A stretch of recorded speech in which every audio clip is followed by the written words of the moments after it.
want to ask this question from both of you. Like, writing a fiction book is not easy. So, what was the challenging part of writing this book? So my idea was more around neuroscience or possibly how I work around things. So research says that storytelling sort of engages people better. It lowers your cortisol. I was using this concept that if you are going to give facts, it will only hit level 1 of resistance where people will remember. But to have more overall understanding of the whole setup and to imagine yourself in that situation and relate to every character is going to bring deeper understanding of the whole condition of dementia. But sort of really interested me is writing about the chapter of death, because I recently lost my dad a couple of years ago during COVID, and I've gone through that bereavement, losing someone slightly different way. I guess that kind of losing someone still left a sort of a healing scar with you that I really find it really, really healing for me to sort of channel into that emotion deep down in my heart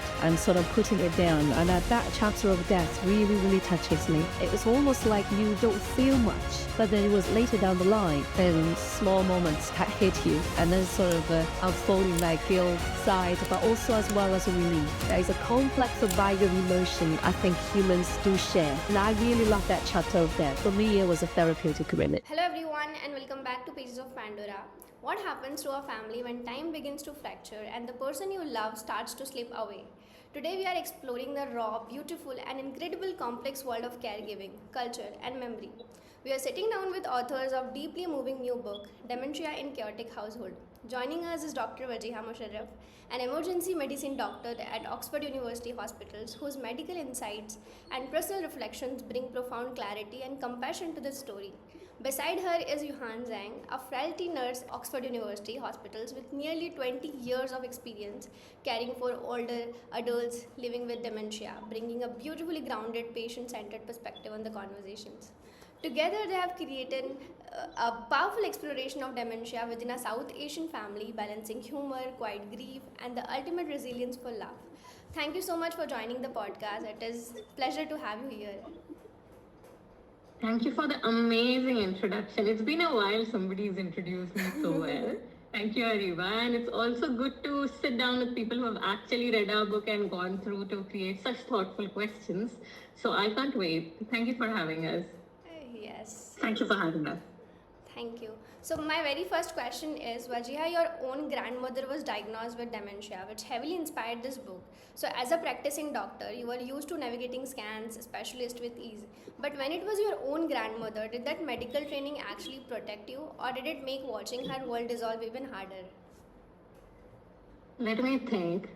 I think medicine did help with respect to understanding the definition of dementia, to understand the progression of dementia, but what it really didn't teach or prepare me on how you gradually you sort of lose somebody you really love and somebody you're living with, right? So it didn't protect the granddaughter, but it did direct her to sort of seek proper help. When I talk about what it didn't help me sort of see her struggle, to remember how many times she's prayed. It didn't help me protect her from getting super flustered on forgetting how many times she has eaten. So emotionally, not really, medicine did not. But medically or logistically, cracking on identifying, it did help. Oh, wow, I think the contrast is so striking. It's like having the entire medical roadmap in your head, but still getting completely lost in this emotional storm. Yeah. Let's talk about the world you built in chapter 1, the hustle house. You captured the beautifully messy, noisy, ordinary rhythm of Desi home, a smell of lentils, arguments over wet towels on bed, and squeak of semi-red swing on veranda. And you write that this is the kind of ordinary you do not realize is beautiful until something starts to slip. So why was it so important for you to ground this heavy story in so much of domestic warmth, humor, and daily chaos before the diagnosis shift everything? For me, that's life. That's how dementia is. And for people to appreciate what's happened, it was important for them to see what the normal family is, how things slowly disappear, and how sort of people create or adjust their life around it. It happens to normal people, and there's hardly one chapter around the diagnosis. It's more around how people are adjusting it. There was very little in when I read through around South Asian context, because most of the literature around dementia is more around the West, because they really care, they work extensively, but other than the rest of the world, there's very little. There's more around the diagnosis, but there's very little around, how family adjusts and all. So it was quite important to create a story around it. Wow, nice. My next question is, Riyan is such a relatable character, especially within South Asian context. He has LSE gold medalist, like, who give up big city corporate life to stay up in the family home because, as he says, someone has to look after mama and baba. But you also describe him as someone who thought love meant fixing what was broken. How does the progression of his parents' dementia force Riyan to completely redefine what it means to be a good son? I mean, Riyan is most of us, at least who use social media, type A, wants everything on time, fixes everything in the house and at work. So his brain is more solution oriented. So I got a diagnosis. I need 1, 2, 3 things to go on. But when life happens, or I would say dementia happens, he sort of realizes it's not about being perfect, but being present in the moment. He over time realizes that if he's controlling the outcomes, getting everything right, he's going to make things worse. So he realizes I should just be present and let things go as they are and just be there. He sort of realizes love is more about being present at the moment than fixing everything. So I think that's the shift. As even if somebody who's a carer or lover of somebody who's got dementia, they sort of understand over time. It does not happen in one time where you sit them down and tell, okay, you're going to feel emotion X, Y, Z. It happens over time, just like your growth. Yes, absolutely. I think you just echo what Jihai is that dementia is a diagnosis, but yet it is so much more than just a diagnosis. It's not just affect the patients, affect the family, affect the people that are surrounding the patients, the relationship that the patient have. So I just wanted to echo that. What you have spoke is capturing here is just the relationship changes, the working style, and also the living style that also changes around the diagnosis, and that emotional impact of this diagnosis on the patient as well as the family. That's what I think what you is trying to capture here.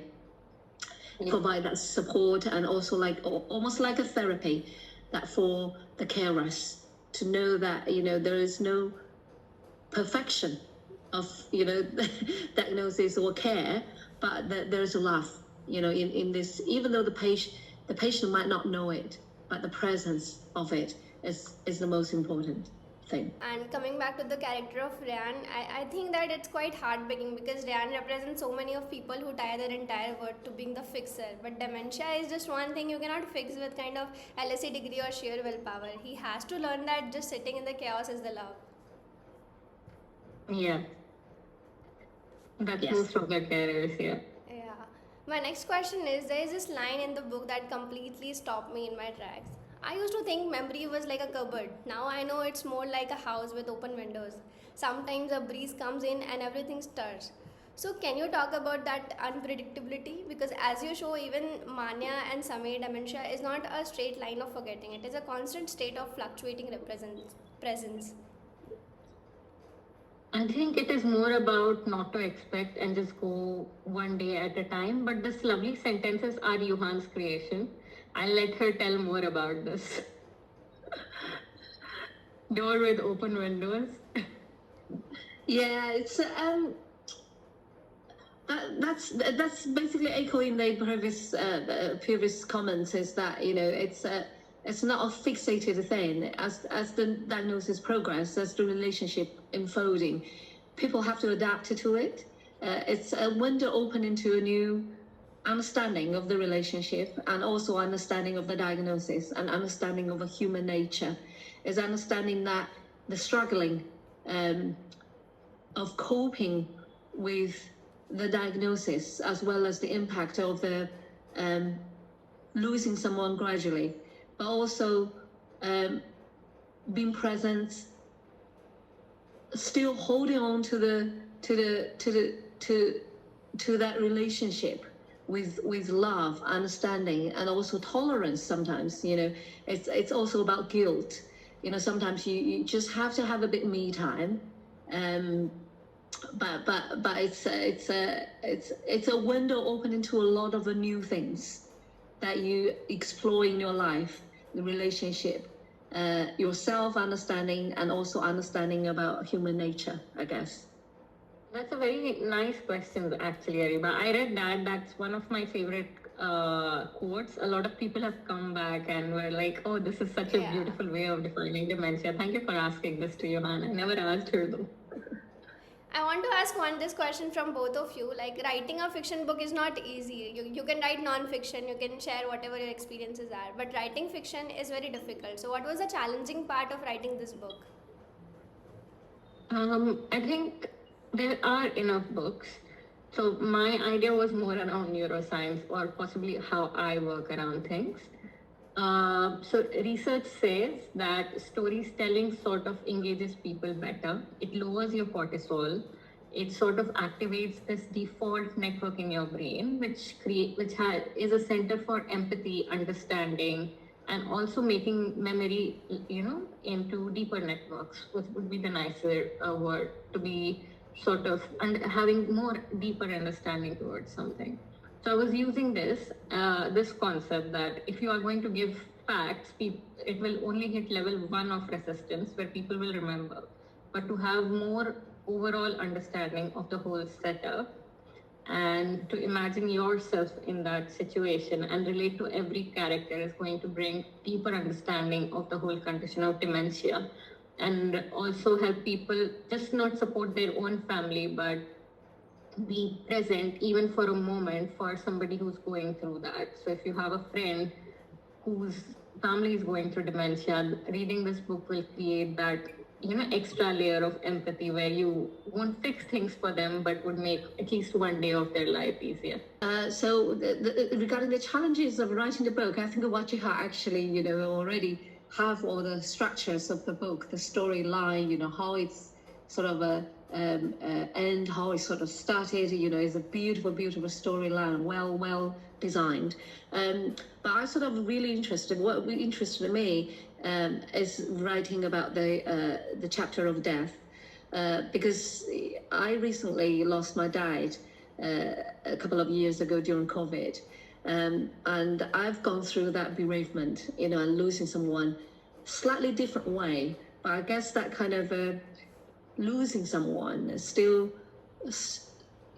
left a sort of a healing scar with you, that I really find it really, really healing for me to sort of channel into that emotion deep down in my heart, and sort of putting it down. And that chapter of death really, really touches me. It was a normal day that you're doing everything usual, and all of a sudden the news hit you. But then it's almost like you don't feel much. But then it was later down the line, then small moments that hit you, and then sort of unfolding that guilt side, but also as well as a relief. That is a complex bag of emotion I think humans do share. And I really love that chapter of death. And for me, it was a therapeutic, process. Thank you. I didn't know about it. Thank you, Ariba, for creating the platform. We're getting to hear each other's perspective. Yeah, even I also feel that, writing some part of the book, like some part of your life, and reliving those moments which you already gone through. This is a very difficult phase, because you have to relive those moments while you're writing. Yes. Yeah. For me, I didn't really live through it. I have seen a lot of people go through it in emergency department, where we do not really resuscitate, and patients usually die slowly. They have their photo albums, where a 90-year-old something will be reviewing their photo albums with their 50-something daughter, and how they slowly, go to the deathbed. So I've seen a lot of moments like that. So that sort of helped me join all the dots and create the story. Nice. Yes, the same thing here. What you have mentioned it to you is that when Wajiha invited me to write the book, I was thinking about it until one day, one of the patients' daughter actually cried whilst in the hospital to me and talking about the mom who's got dementia. She's been looking after the mom for 24 years, and until the moment that she doesn't have any life of herself and she has to let go, and it's not safe for the mom to be inside the house themselves. So she has to almost do the same thing as the book said, have to put the mom to a care home, and yet the mom is not happy, was wanting to go home, and now had a fall and fractured a hip, and she sort of really, really feel guilty about it, and she feel really, really bad. Yet she was like, she has to face the choice that either she die or let her go. And so that sort of she cried on me, and I realized it's so important to share the stories to millions and millions of carers who are looking after people with dementia, and to sort of share that complexity of emotions, so that they also feel that, okay, I'm not alone.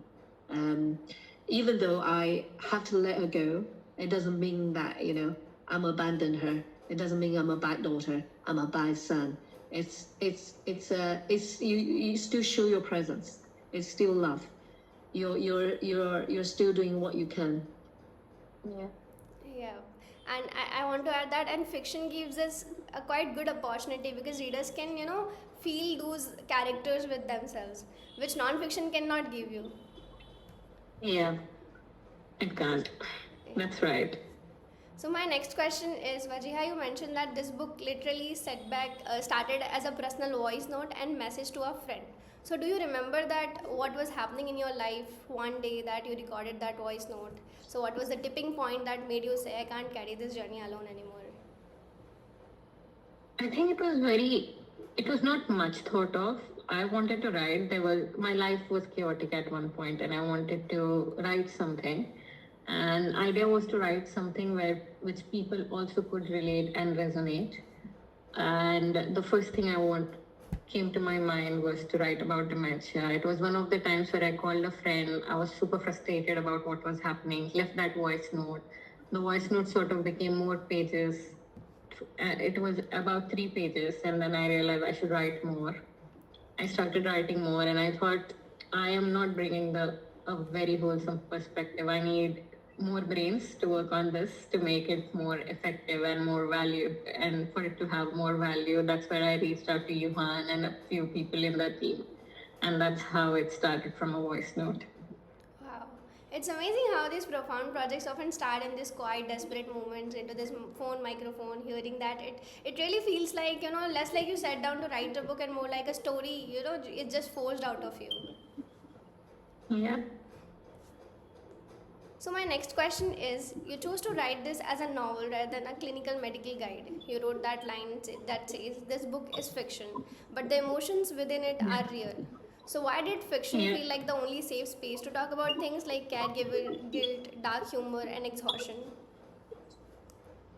Because that's how life is, and as I think culturally, South Asian culture or the Desi culture, not just South Asian, I think the whole Asian culture, we are more family oriented. Our strength is we value community a lot. We value love, respect, living together. But and that's sort of a strength, and every strength has a bit of shadow. So where with every strength is a duty, and with every duty is you sort of have an expectation. And when it becomes an expectation, you start feeling guilty of not reaching the expectation. And once you start feeling guilty, it's really easy to burn out. So fiction gives you the safe space to talk about it. It's not easy to put yourself out there, but you can join pieces of people who have gone through this and go, in a proper trajectory. Fiction gives you that freedom. And it's also, I think, to give a caregiver perspective, around compassion, because when somebody is ill, the whole compassion sort of shifts to the person who's unwell. But a lot of people around them sort of change their life, adjust to it. So fiction sort of gave me that platform to create those people, create layers around their personality where they're learning, unlearning to live with this person. I think it's a great idea what you have. When I just had to write the draft and present it to me, and a few other colleagues who read them, and all of us thinking it's a great idea to write it in a story. And it's such a good way, because the story is not just a story, it's actually based on real life, all the human experience that Wachiha had, and medical experience, clinical experience that we saw in the clinics, in ED, emergency department, on a daily, and for me, it's also drawn a frailty background, as I see elderly patients and also talking to the family members on daily basis. And I think it's a great way to capture that experience, either clinical or non-clinical, and personal experience, and people just attune to it, because it's not just medical facts, it's full of temperature, isn't it? It touched into that human, as I mentioned, human experience, and also the emotional baggage that inside the heart. And I just read it, I felt so touching. I think Waji has done a great job, doing the stories. It's really, I really enjoy reading it. Yes. Yeah, I completely agree. Even fiction lets you say the ugly, unspeakable things like the secret resentment or a kind of pure exhaustion without the real world judgment. Yeah, those wings. Yes. So in South Asian culture, we place a massive premium on respect for elders and family duty. Riyan is gold medalist who stayed home for care for his parents, but you also show the dark side of that, the emotional blackmail, the family drama, and the exhaustion of trying to look perfect to the neighbors. So did you worry about how South Asian readers might react to you pulling back the curtain, or how suffocating Desi family expectations can get during this medical crisis? I was not scared, to be honest, because I was portraying how things were. I did not just show the dark side, but also the beauty of it, of the whole community, where people sit down in groups, talk to one another, which is so rare in the West, right? Having a friend who just comes down without an appointment, just knocks in, sits down, tells you, or listens to you, or people sit in a group to offer alternatives, not with experience, but when they are in a puddle, they sit down and talk about it. That's the beauty of the community back in Asia, that people just step into the roles without somebody having to be vulnerable. They sense it. So that's the beauty of our community. And yes, the guilt and all, I think every community experiences it very differently. So I just spoke how people around me sort of respond to it. So there was no guilt. And talking about humor, when people get a diagnosis of dementia, they don't sit and cry. They go on with their lives. So a normal life will have all sorts of emotions. They might be having their argument, loads of love. If they are making babies, they'll continue doing that. So they will go through life as it is. In certain cases, one person is affected more than the other. They get stuck. It's more to make them feel less alone, to make them feel heard. So I don't think I was scared at any point. I agree. I feel that it's a kind of vital conversation, because in our community, log kya kahenge can become a secondary disease in our community. It is a disease. Yeah, it's indeed. So, Johan, log kya kahenge is what will people say? Sorry, Ajay. Log kya kahenge is a phrase that means what will people say? And Ariba is like, it's a disease. How do you, deal with this? And I'm like, it is a disease and you have to live with it. Yeah, for dementia, unfortunately, it's not something that can be cured. Like diabetes, like high blood pressure is something that you cannot cure, but you can manage. Yeah. With pharmacological and non-pharmacological support. So a lot of them is education about the family, isn't it? That there's a progress, depends on what type of the type of dementia. There's a progress of a disease. At some point, it might not be safe, and you have to make a choice about what to do. And that kind of a thinking process, and also that kind of attached emotion around the choices, might be what we're trying to tell the carers and tell the family. You might experience this, but you don't have to feel really bad about it, because it's a universal. People go through these things before, and it's a kind of a similarity that people just share, and you don't need to beat yourself up, and don't have to measure yourself against the perfection, and we don't have to be defeated either. We're losing the person, we failed in our duty, but it's not. It is about love. It is about being there, and it's about being not letting go. So I think that's what I'm trying to convey the message, isn't it, Georgia?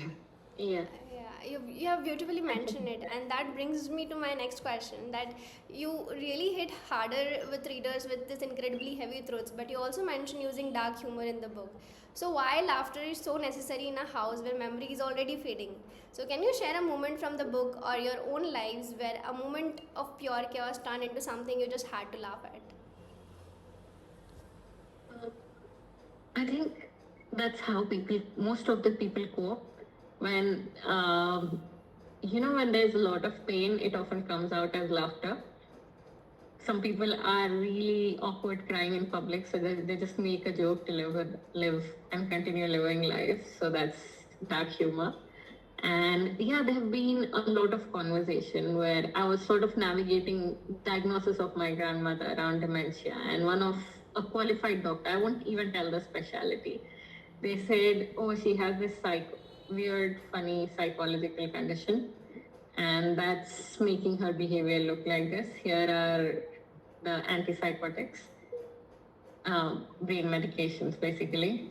Give her this and she should get better. Obviously, I was not buying in, but at that point, there was anger, frustration, confusion, but all I could do is laugh, make a joke about it, and move on, because that's all you can do sometimes, because you really cannot change people who have that perception. You cannot really confront them because it's going to get you nothing. You just laugh at the situation and get on. So I think it's one of the easiest emotion, dark humor, to move from one situation to the other and sort of accepting a situation, I would say. What do you think, Johan?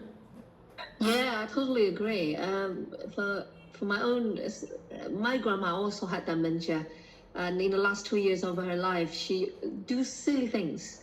Those silly things do carry a certain amount of humor in it, and I do find it, it's almost like funny games. She hid things around, and she say things, and she sings songs as well, and she read poets which she read as a child, which we never know that she knows. So it's something that it's awkward, but there's also fun, and a certain level of funness in there as well. I remember I did laugh. I did laugh when she was singing songs so loudly and continuously, and in all sorts of conditions, either inappropriate or appropriate. And I remember I did laugh, and it made me laugh. But out of all that moment, she also has a lucid moment, and she was saying that her brain doesn't work, and she can't remember a lot of things. She doesn't remember people now, and that moment of lucidness also means a lot.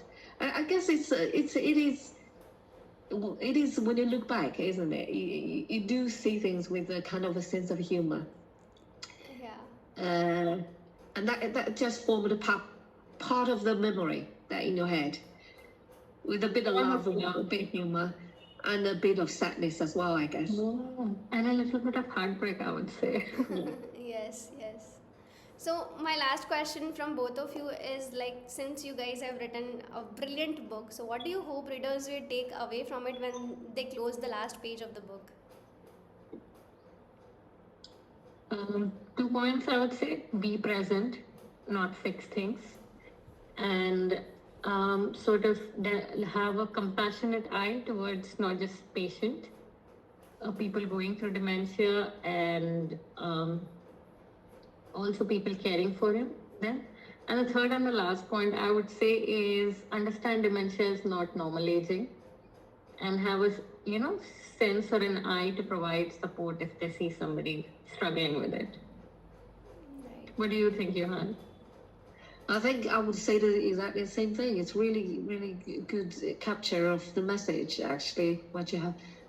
Yeah, the same thing is that for carers, recognize the frustration, recognize the guilt, all that negative feelings associated with the diagnosis, and don't hold on to it. And yeah, get on with the life experience, and continue to be present, as you said. Yeah, it's a beautiful message. Thank you. So- And it's good to talk about it, and thank you for giving us a platform to talk about our insights and how we thought, while writing a book, because I think it needs people to sit down, read through pages to understand our perspective. So thank you for helping us create conversations around dementia.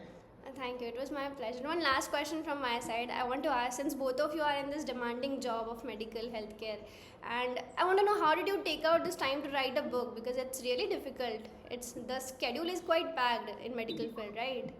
So what is the message that you would like to give to writers out there who are finding difficult to writing a book and publishing it?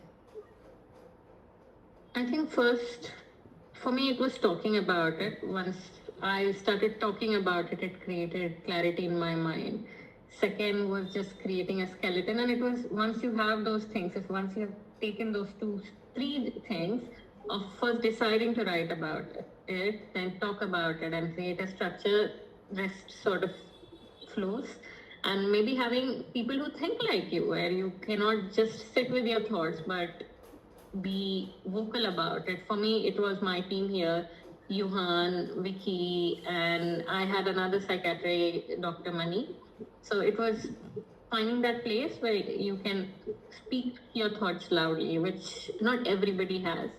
So that sort of helped create accountability and completion of the book. Nice. What do you think, Johan? For me, the most challenging is to find the time to sit down. And I'm not an experienced writer, so thanks, Vajiha, give me that opportunity. So she invites me to co-author the book, and my actually, because I've got children as well. So what I found is that making the fragmented time useful. So actually, I read Vajiha's chapter in a coffee shop where my children went to karate lessons. So there was 2 hours of a chunk of time that I sit there in the coffee shop, bring my laptop and read it. And oh God, I cried like like a baby. I went to the toilet, just oh God, oh God. I heard this. You didn't tell me this. I'm so glad you cried, but thank you for sharing this. So it was really, yeah. It's a finding the time, and for me, it's like taking good use of it when the children are away, when they're out of duty, and then I've got a chunk of 2 hours, sit in the shops and read it, and the least expected place might be a good place, just to. Just to read and write, and I guess tap into your personal experience. It's something that you're really passionate. You wanted to convey some message that you wanted the people to know, to read, and that it's going to helping people, and so that you're not just writing something which you're not passionate about. Yeah.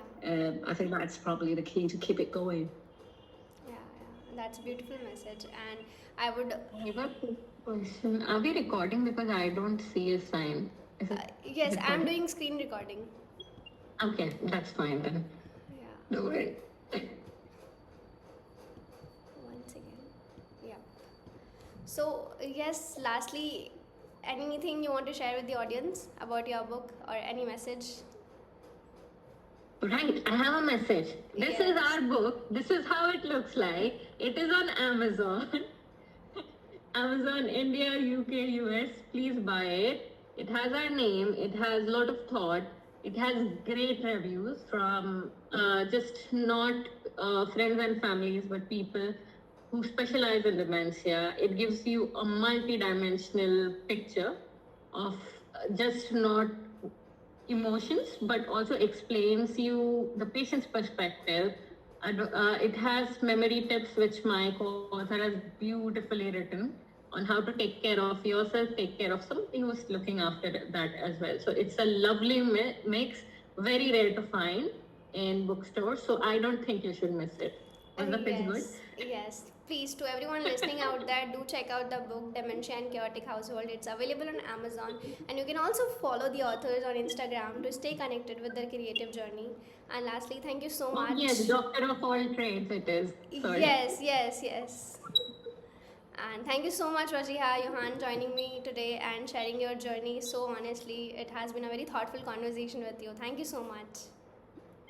Thank you for having us, Ariba. Thank you, Johan, for joining us. It did get, gave a platform to listen to a lot of things Johan had not told me. She's kept in her heart as a secret. So thanks, Ariba.